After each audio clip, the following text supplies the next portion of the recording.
Hər vaxtınız xeyir olsun uşaqlar. Bu gün biz sizinlə 8-ci sinif fizika dərsliyində ümumiləşdirici tapşırıqlar mövzusunun izahına baxmış olacağıq. Amma PDF şəklində olan tapşırıqlarla sizin kitab fərqləndiyi üçün məhz sizin kitabınızda yerləşən tapşırıqları izah etmiş olacaq ki, ortada qarışıqlıq yaranmasın. Odur ki, başlayaq dərsimizə. Amma dərsə başlamamışdan qabaq bizim şüarımız necə idi? Hər zaman dediyimiz kimi öz gələcəyinizin mimarı məhz siz özünüzsünüz uşaqlar. Bu gələcəyi necə inşa etmək məhz sizin əlinizdədir. Odur ki, gələcəyinizi gözəl inşa etmək üçün başlayaq dərsimizə. Birinci sualı izah edək. Heç bir qüvvənin təsir göstərmədiyi bir cisim təsəvvür etmək mümkündürmü? Cavabınızı əsaslandırın. Xeyr, əlbəttə ki, mümkün deyil. Çünki bütün cisimlərə ən azı cazibə qüvvəsi təsir edir. Fikirləşin, sizcə heç bir cismə qüvvə təsir etməsin. Yəni, axı mümkün deyil. Ən azından hər bir cismə cazibə qüvvəsi təsir edir. Hətta kainatda tamamilə qüvvəsiz bir cisim mövcud deyil. Hətta kosmosda belə cazibə qüvvəsi və digər qarşılıqlı təsirlər mövcuddur. O baxımdan heç bir qüvvənin təsir göstərmədiyi bir cisim təsəvvür etmək mümkün deyil. Keçək ikinci suala. İkinci sualda deyir ki, alma şəkildəki kimi sükunət vəziyyətindədir. Qüvvə diaqramını qurun və almaya təsir edən əvəzləyici qüvvəni tapın. Baxın uşaqlar, alma insanın əlindədir. Və bu zaman insanın əli sanki almaya dayaq rolunu oynayır. Odur ki, biz nə demişdik? Dayaqdan, yəni cismin dayağa göstərdiyi bir reaksiya qüvvəsi vardır. Ona görə də əlin içindən yuxarıya doğru bir en reaksiya qüvvəsi çəkirik ki, bu əlin almaya göstərdiyi reaksiya qüvvəsidir. Eyni zamanda almanın özünün bir cazibə qüvvəsi var ki, və bunu biz aşağıya doğru F ağırlıq deyə göstəririk. Və bu sükunət vəziyyətində qaldığına görə alma insanın əlinin içində sükunətdə qaldığı üçün bu zaman deyirik ki, N bərabərdir F ağırlığa. Belə. Daha sonra keçək uşaqlar üçüncü suala. Üçüncü sualda deyir ki, şəkildə metal quba təsir edən qüvvələr təsvir olunur. Hansı qüvvələr bir-birinə bərabərdir? Cavabınızı əsaslandırın. Uşaqlar, biz bilirik ki, ümumiyyətlə qüvvələrin bir-birinə bərabər olması üçün əlbəttə ki, onların ədədi qiymətləri bərabər olmalıdır. Amma eyni zamanda istiqamətlər də bir-birinə bərabər olmalıdır ki, bu qüvvələr bir-birinə bərabər olsun. Fikir verəyin, burada hər bir qüvvə 3 newtondur. Yaxşı, hər biri 3 newtondursa, demək ki, bu qüvvələrin ədədi qiymətləri bərabərdir. Amma yalnız 2 qüvvə var ki, onların istiqamətləri eynidir. Onlar sağa doğru, bax bu 3 newton, eyni zamanda aşağıdan sağa doğru 3 newton. Demək ki, bir-birinə bərabər olan qüvvələr hansılar oldu? Birinci, yəni bu 3 newtonla, bu 3 newton qüvvələrdir ki, bir-birinə bərabərdir. Keçək indi uşaqlar dördüncü suala. Dördüncü sualda bizə nə deyir? Dördüncü sual deyir ki, şəkildə təsvir edilmiş blok üfüqi səth boyunca F dartı qüvvəsinin təsiri ilə hərəkət edir. Sürtünmə qüvvəsini nəzərə almaqla qüvvə diaqramını qurun. Baxın uşaqlar, bizə deyir ki, yəni sürtünmə qüvvəsində nəzərə alın. Birinci bizim hansı qüvvəmiz var? F dartı qüvvəmiz. Bax, bu insanın əlində var. F dartı. Sürtünmə qüvvəsini nəzərə alıramsa, sürtünmə qüvvəsi necə olacaq? Bəli, hərəkətin əksinə doğru, bax burada F sürtünmə. Eyni zamanda dayağın üzərindədir, masanın üzərindədir bu cisim, düzdürmü? Masanın üzərindən yuxarıya doğru bir N reaksiya qüvvəmiz var və aşağıya doğru, bax bu cismin fikir verin, kub masanın üzərindədir. Ağırlıq qüvvəsini göstərəndə hər zaman, qoy başqa rənglə göstərim ki, tam aydın olsun. Ağırlıq qüvvəsi hər zaman cismin mərkəzindən aşağıya doğru olur. Buna deyirik F ağırlıq. Əgər bizdən eyni zamanda uşaqlar çəkini də göstərməyimizi istəsəydik, tutaq ki, biz çəkini də göstərmək istəyirik. Çəkini də göstərsək, amma masadan, bax burada göstərərəm, masadan aşağıya doğru bir P çəkini göstərmiş olacaqdı. Belə, yəni bütün qüvvələri artıq göstərmiş olduq. Keçək indi uşaqlar sizinlə 5-ci suala. 5-ci sualda deyir ki, şəklə əsasən əvəzləyici qüvvəni tapın. Əvəzləyici qüvvəni hesablayalım uşaqlar. Necədir burada? Baxın uşaqlar, uşaq bu cismi sağa doğru 80 Newton qüvvə ilə dartır. Eyni zamanda digər bənövşəyi paltar geymiş uşaq bu cismi bir 60 Newton qüvvə ilə itələyir. Amma sürtünmə qüvvəsi deyilən bir qüvvə də var ki, yerdə, bu isə 90 Newtona bərabərdir.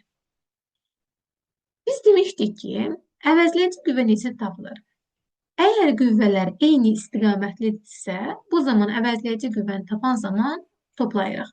O zaman bir sxem üzrə göstərsəm, iki oğlanın birlikdə göstərdiyi bu əvəzləyici qüvvəni hesablasam, axı eyni istiqamətdədir. Hər ikisi sola doğru qüvvə ilə təsir edib. Ona görə də hesablasam, yazaram ki, olacaq sola doğru əvəzləyici bərabərdir 80 plus 60 bərabərdir 140 Newton. Demək ki, burada sola doğru bir 140 Newton qüvvəmiz var. Amma aşağıda da bir sürtünmə qüvvəmiz var ki, o da 90 Newtondur. Onu da göstərin buradan 90 Newton. O zaman əvəzləyici qüvvəmiz, yəni yekun əvəzləyici qüvvəmiz nəyə bərabər olacaq? F əvəzləyici bərabərdir. Fikir verin, biri sola doğrudur, digəri isə sağa doğrudur. Əgər müxtəlif istiqamətlərə yönəlibsə, əvəzləyici qüvvəni tapanda nə edirdik? Böyük qüvvədən kiçik qüvvəni çıxırıq. Yazacağım 140 çıxılsın 90, bu da bərabərdir 50 Newton. Demək ki, bizim əvəzləyici qüvvəmiz 50 Newtona bərabərdir. Belə. İndi isə keçək uşaqlar 6-cı suala. 6-cı sualda bizdən nə deyir? Dinamometrdən asılmış cisim maye daxilində sükunətdədir. Bax, diqqətlə oxuyalım. Ona təsir edən qüvvələrin qüvvə diaqramını qurun. Əvəzləyici qüvvə sıfırdan fərqli ola bilərmi? Cavabınızı əsaslandırın. Bu artıq ikinci sualdır. Əvvəlcə biz nə etməliyik? Ona təsir edən qüvvələrin qüvvə diaqramını qurmalıyıq. Başlayalım qurmağa. Cisim hardadır? Mayenin daxilində. Əgər mayenin daxilindədirsə, bu cismə hansı qüvvələr təsir edir? Baxın, fikir verəyin. Birincisi aşağıya doğru F ağırlığımız var. F ağırlıq. Yuxarıya doğru hansı qüvvə var bəs? Bəli, cismi səthə qaldıran Arximed qüvvəmiz var. Bunu da yazacaq burada F Arximed. Digər bir qüvvəmiz də var. O hansı qüvvədir? İndi buradan göstərmək mənə çətin olacaq. Ona görə də yan tərəfdən göstərəcəm fərqli rənglə. Digər bir qüvvəmiz isə, əslində mən buradan göstərməliyəm, yenə də deyirəm, amma yan tərəfdən göstərirəm ki, qarışmasın. Bu cisim dinamometrdən asıldığı üçün burada bir F dartı qüvvəsi yaranır. Axı cisim dinamometr vasitəsindən aşağıya doğru asılıb və ona görə də burada F dartı qüvvəsi yaranır yuxarıya doğru. İndi fikir verin, yuxarıya doğru hansı qüvvələrimiz var? F dartı qüvvəsi, bir də yuxarıya doğru varımızdır bizim F Arximed qüvvəsi. Amma aşağıya doğru hansı qüvvəmiz var? F ağırlıq qüvvəmiz. F ağırlıq. İndi bayaqları altından xətt çəkib göstərmişdim. Sükunətdədir uşaqlar. Əgər sükunətdədirsə, demək ki, əvəzləyici qüvvə sıfıra bərabərdir. Bu nə deməkdir? Yəni, yuxarıya doğru təsir edən bu qüvvə ilə aşağıya doğru təsir edən bu qüvvələr bir-birinə bərabərdir. Bir-birinə bərabərdir ki, bu zaman əvəzləyici qüvvə sıfır olur və bu cisim sükunətdə qalır. Onda mən nə yazaram? Yazaram ki, deməli, F dartı üstə gəlsin F Arximed bərabər olacaq F ağırlığa. Bax belə. Əvəzləyici qüvvə sıfırdan fərqli ola bilərmi? Xeyr, ola bilməz. Xeyr. Niyə görə ola bilməz uşaqlar? Çünki əgər əvəzləyici qüvvə sıfırdan fərqli olarsa, bu cisim necə sükunətdə ola bilər? Axı, onda sükunətdə olmazdı. Məhz bu səbəbdən də əvəzləyici qüvvə sıfırdan fərqli olan Bilməz. Belə, indi keçək uşaqlar 7-ci suala. 7-ci sual da bizim əslində gündəlik həyatda rastımıza çıxan bir məsələdir. Deməli, şəkildə təsvir olunmuş hadisəni izah edin. İnsan əvvəlcə düz xətlə bərabər sürətlə hərəkət edirmiş və düz xətlə bərabər sürətlə hərəkət etdiyi üçün cismə, yəni maşına təsir edən, maşın hansı sürətlə hərəkət edirsə, insanın da sürəti ona bərabərdir. Yəni, maşın normal hərəkətdə olduqda, insan və avtomobil eyni sürətlə hərəkət edir. Əgər qəfil tormozlanma hadisəsi baş verərsə, maşın qəfil dayanarsa, bədən ətalətlilik səbəbilə hərəkətini davam etdirmək istəyir. Buna görə önə doğru atılır. Məhz bu səbəbdən də kəmər bu hərəkətin qarşısını alır və insanı qoruyur. Yəni, bu nə deməkdir? Cisim, yəni avtomobil əvvəl hansı sürətlə hərəkət edirdisə, insan da həmin sürətlə hərəkət edir. Amma qəfil dayandığı zaman isə İnsan axı öz əvvəlki sürəti ilə davam etməyə çalışmaq istəyir. Məhz bu səbəbdən də maşın dayansa belə, insan öz əvvəlki sürətini qorumağa çalışdığı üçün onu önə doğru hərəkət edir və kəmər isə onu qoruyur. Məhz bu səbəbdən də maşında hərəkət etdiyimiz zaman mütləq şəkildə təhlükəsizlik kəmərini taxmaq lazımdır. Yəni, o baxımdan bu səbəbdən deyirik ki, şəkildə təsvir olunan hadisə nədir? Bu ətalətlik hadisəsidir. Yəni, Newtonun birinci qanununu məhz burada təfərrüatı ilə görə bilirik. İndi 8-ci suala baxalım uşaqlar. Newtonun birinci qanununa görə cisimə qüvvə təsir etmirsə, o ya sükunətdə qalır, ya da düz xətlə bərabər sürətlə hərəkət halını davam etdirir. Deyir ki, ifadədəki yanlışlığı düzəldin. Bəli, ifadədə bir yanlışlıq var. O yanlışlıq hardadır? Bəli, biz Newtonun birinci qanunu öyrəndiyimiz zaman demişdik ki, cismin qüvvə təsir etmirsə və yaxud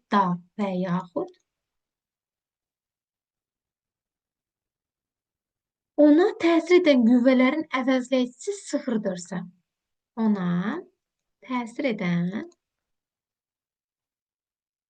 qüvvələrin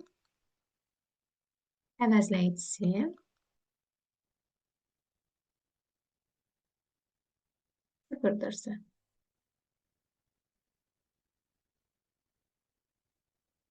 Bu zaman cisim düz xətlə bərabər sürətlə hərəkət halını saxlamış olur. Belə, biz 8-ci sualı izah etmiş olduq. İndi isə uşaqlar 9-cu suala keçəyin. 9-cu sualda deyir ki, aşağıdakı ifadələrdən hansı doğrudur? A variantı, avtomobilin yola görə sürəti sabitdirsə, ona təsir edən əvəzləyici qüvvə sıfıra bərabərdir.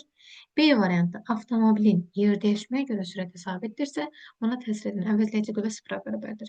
Yəni, bunlardan hansı doğrudur? Baxın, diqqətlə fikir verəyin uşaqlar. Bizdə yola görə sürət sabitdirsə, əgər yola görə sürət sabitdirsə, bu nə deməkdir? Yol skalyar cəmiyyətdir.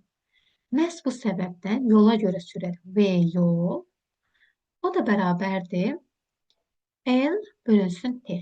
Yəni, yola görə də sürət skalyar cəmiyyətdir. Düz xətlə bərabər sürətlə hərəkət edir. Düz xətlə bərabər sürətlə hərəkət edirsə, əlbəttə ki, orada F əvəzləyici bərabərdir 0 olur. Amma indi B variantına fikir verin.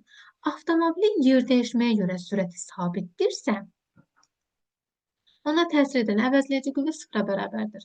Amma yerdəyişmə nədir? Vektorial cəmiyyətdir. Bu deməkdir ki, V yerdəyişməyə görə sürət, S-in T-yə olan nisbəti, o da vektorial cəmiyyətdir. Vektorial cəmiyyətdirsə, bu deməkdir ki, əvəzləyici qüvvə, baxın, vektorial cəmiyyətdirsə, sürət orada bəli, sabit ola bilir, V sabitdir. Amma orada axı istiqamət dəyişir. İstiqamət dəyişirsə, axı əvəzləyici qüvvənin sıfıra bərabər olmağından danışmaq mümkün deyil. Çünki orada artıq istiqamət dəyişirsə, istiqamət dəyişən anda dövrəyə təcil deyilən bir anlayış girir. Təcil varsa, əvəzləyici qüvvənin sıfıra bərabər olmağından danışmaq mümkün deyil. Məhz bu səbəbdən də doğru cavab A variantıdır. Deməli, avtomobilin yola görə sürəti sabitdirsə, ona təsir edən əvəzləyici qüvvə sıfıra bərabərdir. Doğru olan budur. 10-cu suala baxaq. 10-cu sualda bizə deyir ki, kütləsi 50 kiloqram olan yük sükunət vəziyyətindədir. Deməli, 260 Newton dartı qüvvəsi ilə hərəkət etdirilir. Onun təcili 0,2 olarsa, aşağıdakı sualları bir-bir həll edəcəyik. Başlayaq həllə. Baxın uşaqlar, burada nə var? Əvvəlcə biz özümüzə bir ağ qrafa çəkək və buna uyğun olaraq hesablamış olaq, rahat olsun. Kütləsi 50 kiloqramdır. Kütləsi 50 kiloqramdırsa, o zaman nə yazacağım? M bərabərdir 50 kiloqram. Sükunət vəziyyətindən 260 Newton dartı qüvvəmiz var. F dartımız bərabərdir 260 Newton. Onun təcili A bərabərdir 0,2 metr bölünsün saniyə kvadratı olarsa, əvəzləyici qüvvəni və sürtünmə qüvvəsini tapın. Baxın, cismi burada F dartı qüvvəsi ilə dartır. Dartdığı üçün, sağa doğru dartdığı üçün, demək ki, hərəkətin əksinə doğru F sürtünmə qüvvəmiz var ki, bunu göstərmiş olduq. Baxın, cisim sağa doğru gedirsə, demək ki, sağa doğru təsir edən qüvvə böyükdür. Yəni, sağa doğru təsir edən qüvvə böyükdür ki, sükunətdən. Cisim sağa doğru hərəkət edir. O zaman onda nə yazacağım? Yazacağım ki, burada F dartı çıxılsın F sürtünmə bərabərdir M-aya. F dartımız nə qədərdir? Bərabərdir 260. Yazacağım 260. 260 çıxılsın. F sürtünmə yoxdur, onsuz da mən onu tapıram. Baxın, burada F sürtünməni soruşur. F sürtünmə bərabərdir. M-imiz nə qədərdir? 50. Vurulsun A-mız da 0,2. 260 çıxılsın F sürtünmə bərabərdir. Vurduğumuz zaman ona bərabərdir. F sürtünmə də bərabərdir 250 Newtona. Tapdıq ki, sürtünmə qüvvəmiz nə qədərdir? 250 Newtona bərabərdir. Bax burada. 250 Newton. Belə tapdıq. Daha sonra B variantına keçək. B variantında deyir ki, 10 saniyədən sonra yükün yola görə sürətini nəyə bərabər olar? Deməli, onu da hesablayaq. Burada yazılanların hamısını silək. 10 saniyə sonra yükün yola görə sürəti. T bərabərdir 10 saniyə. Fikir verəyin. Burada məsələnin əvvəlcə şərtində nə deyirdi? Sükunət vəziyyətindən. Əgər sükunət vəziyyətindədirsə, V başlanğıc sürətimiz 0-a bərabərdir. Və 10 saniyə sonra sürətimiz nə qədər olacaq onu tapıram. Amma təcilimiz də vermişdi. 0,2 metr bölünsün saniyənin kvadratıdır. Baxın, bizim son sürəti üçün düsturumuz necə idi? Bəli, V bərabərdir V0 plus AT.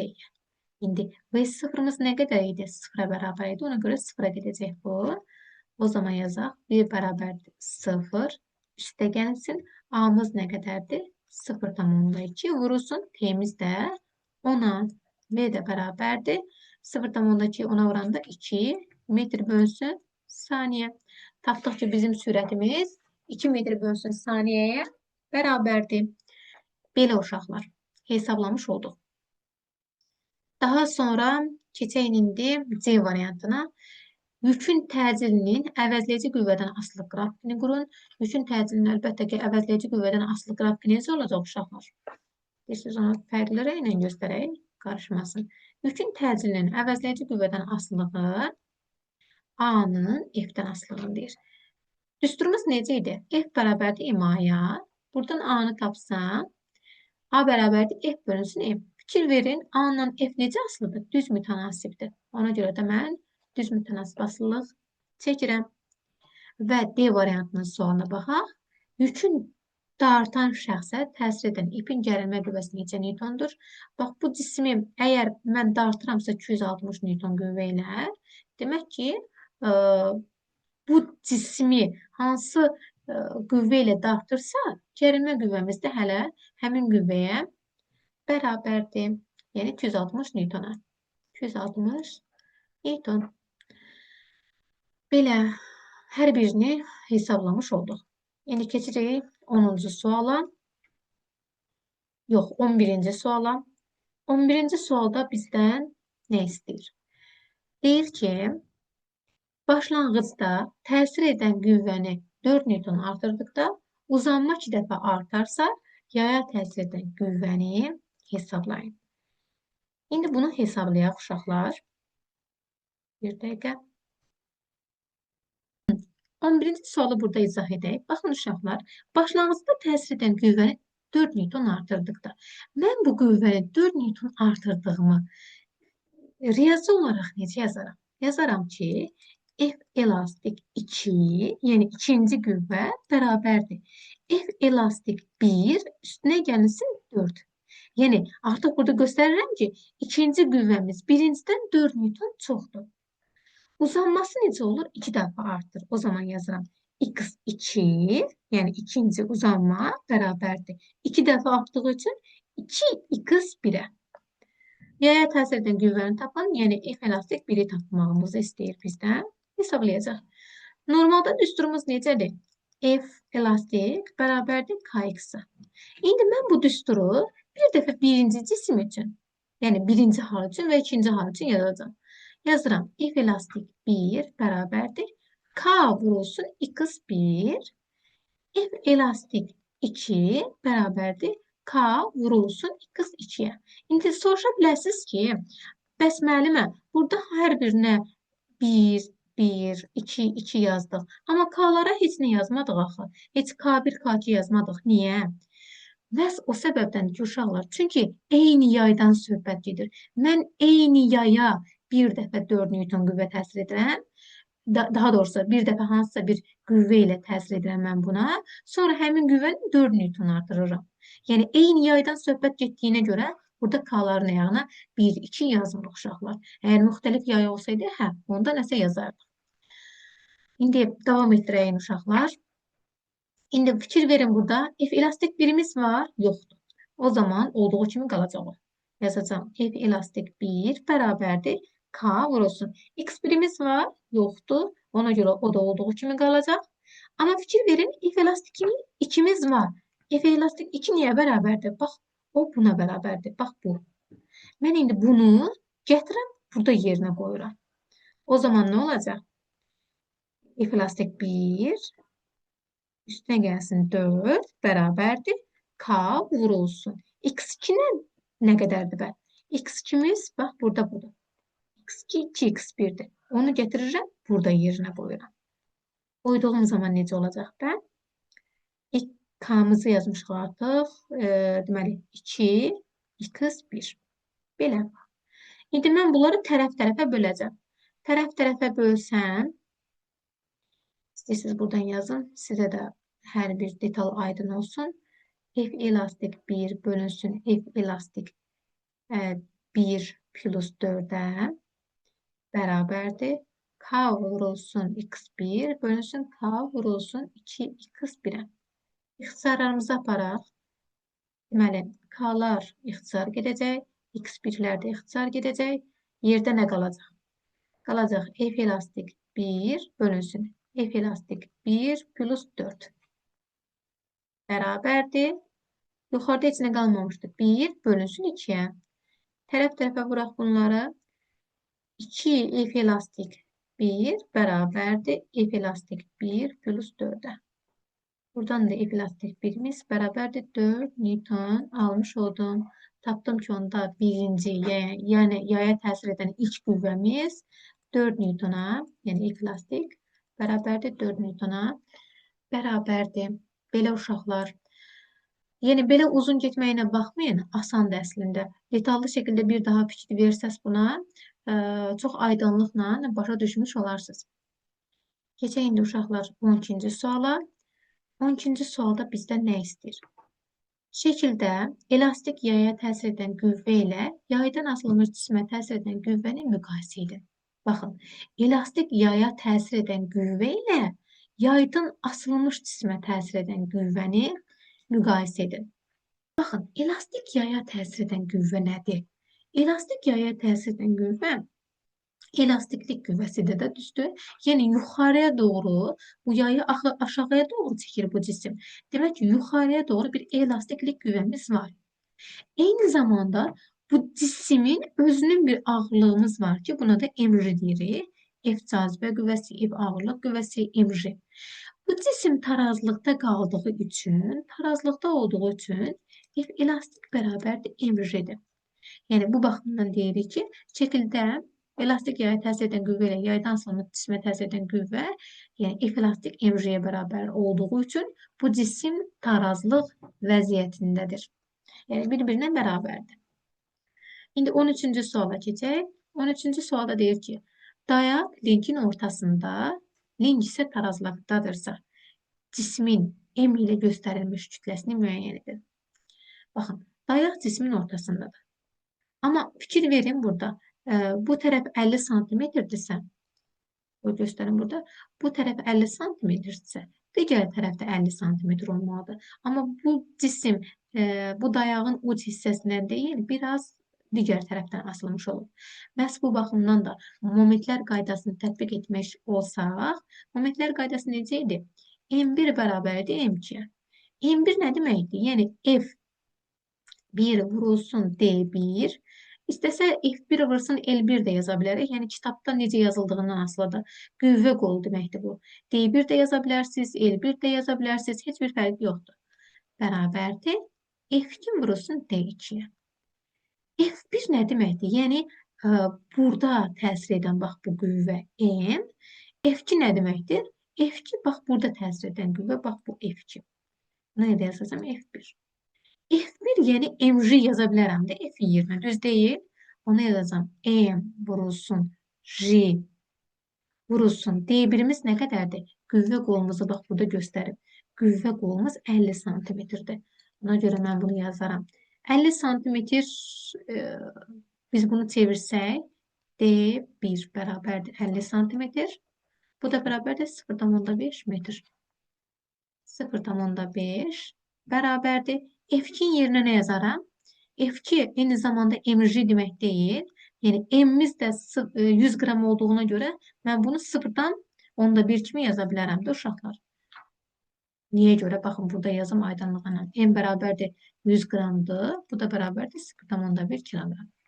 Məhz bu səbəbdən də buraya yazıram 0,1 vurulsun J-miz vurulsun. D2 məsafəmiz nə qədərdir? Bax bu.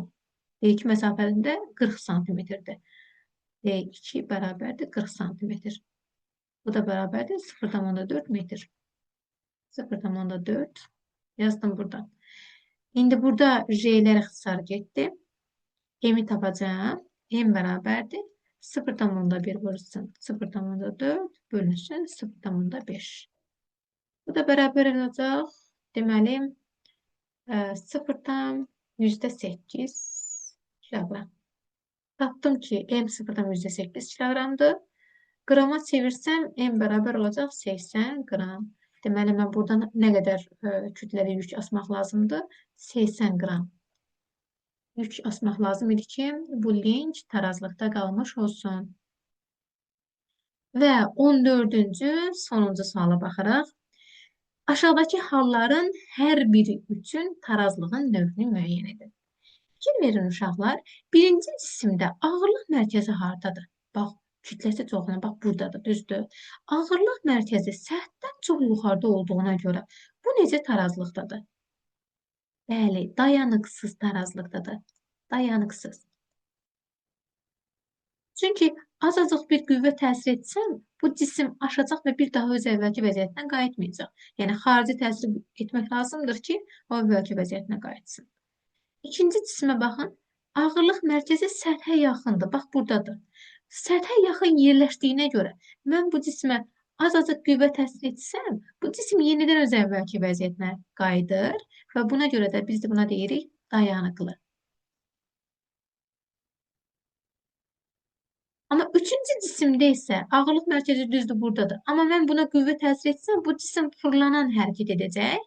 Yəni, fərqsiz tarazlıqdadır. Fərqsiz. Belə, yəni bu cisimlərin hər biri üçün tarazlığın növünü müəyyən etmiş olduq.